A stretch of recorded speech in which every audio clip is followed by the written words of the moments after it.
Hello and welcome to Tyler Tolman's Tyler Talks. Yeah.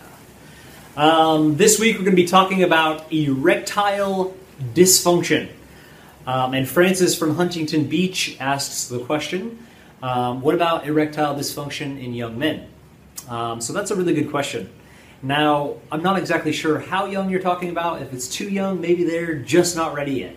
But if they're older and they're virile and they're, healthy, erectile dysfunction should not be a problem. So what are the main causes of erectile dysfunction?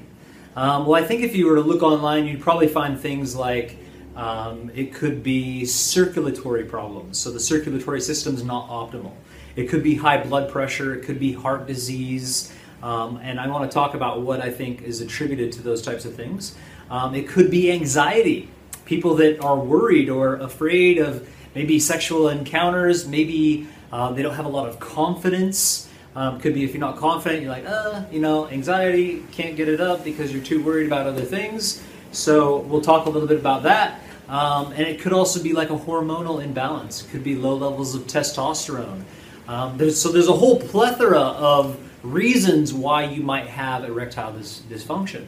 And look, one that people probably don't talk about a lot is maybe the guy's not interested.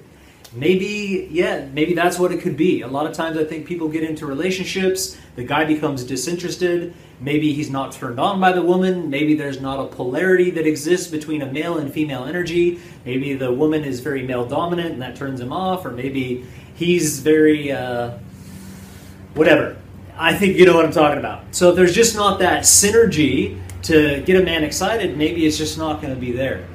But I believe that an individual that is ultimately healthy has a natural sex drive and erectile non-dysfunction that just naturally happens. I mean, in fact, most healthy men, I believe, wake up with an erection and want to have sex nearly all the time. I think that's just a natural part of being healthy. So if we start to address some of these issues of erectile dysfunction, number one, I would say, is really looking at the diet.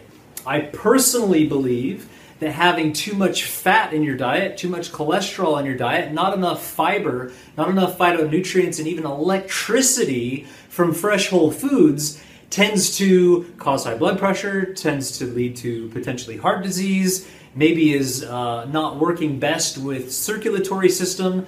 So if it's that type of issue, I believe personally that if you reduce your amount of fats, you reduce your amount of cholesterol, maybe animal foods, just try it, give it a go. You don't have to become a vegan or a vegetarian. Just reduce those things and radically kick up your amount of fresh whole foods.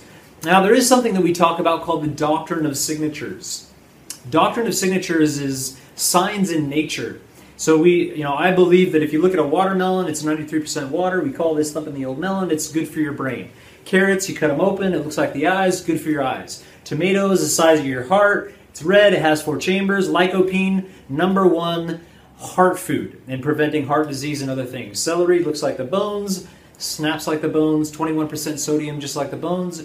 Good for your bones. So when it comes down to the doctrine of signatures with a penis, I think a banana looks a lot like it. And in fact, we have these things called peanuts. And peanuts are like 2 nuts in a hard shell. And I know this sounds crazy, but arginine is a chemical component of peanuts that is actually extracted and replicated and made into what's called Viagra. So nature's Viagra is pretty much peanuts. And you can snack on peanuts and other forms of nuts to get arginine, or look up other foods that have it. And that actually can help with the process. Bananas, I believe if you ate a massive amount of bananas, 6 to 10 bananas in a smoothie every single day, start getting some fresh fruits in your diet, some fresh salads, some big leafy greens with big veins in it, looking like these guys, but edible kinds. The big veined leafy greens will also help with blood flow. All of these things can be fantastic. Beetroot has nitrogen, which really helps expand and dilate the circulatory system. And then the next big one, on top of adding in fresh, and the thing that is left out a lot of times about fresh fruits and vegetables is the electrical force. when you're bringing in a lot of fresh fruits and a lot of vegetables, there's a lot of electricity, there's a lot of life force. And that electricity, we are electrical beings by nature. The number one way we get electricity is right here. The bronchioles of the lungs take in that electricity from the ionosphere, and that keeps us electrified and going. Then we can receive electricity from our fruits, vegetables, nuts, seeds, and other types of things. So nutrition, then maybe boosting testosterone. One of the best ways to boost testosterone is strength training. So maybe 3 times a week going to a personal trainer or watching videos, having proper form, doing deadlifts, doing squats, doing back, chest, and literally getting into some form of strength training. You don't need to want to be a bodybuilder. You don't need to go smash out a bunch of weights. But having a level of weight and going through the rounds of doing strength training activities, at least a little bit, 30 to 45 minutes 3 times a week, will radically increase testosterone. So what I'm going to say when it comes down to erectile dysfunction, really look at your diet, look at exercise. I would also recommend getting cardiovascular exercise for blood flow. Maybe a little bit of a detoxification, 30 days raw. Maybe try a juice fast. Maybe there's a lot of plaque accumulated in the arteries from eating some of these foods that are processed and junk. So clean the body out, get into some exercise, get out into the sun. I know vitamin D, if it's a hormonal thing, vitamin D can help balance hormones within the body, and then just get over the anxiety. If I could talk directly to the individual and say, look, if you're doing all these things, you're still having an issue, maybe it's an actual emotional thing. Maybe you can go to somebody and go through some emotional clearing, somebody that's, I implement that type of stuff into my programs, but there's people around the world that can really help with emotional clearing. I would even recommend something like breath work or rebirthing.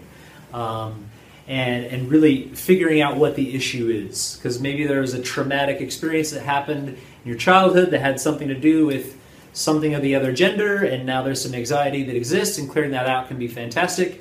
So overall though, going into a sexual encounter experience, just relaxing, not focusing on needing to perform. In fact, don't even think about having sex. Maybe go into a situation of just cuddling and having a good time and touching and feeling and playing. And I think if you don't have the anxiety and you don't have the expectation of needing to have an erection to do the job, it'll just naturally happen.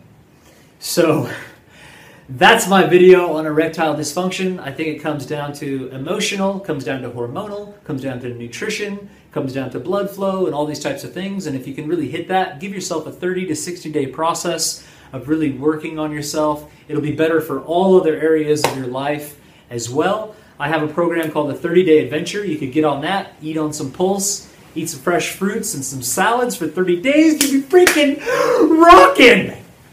That erectile dysfunction will be out the window. So thanks for watching. I'll be here all week. Be sure to tip your waiters.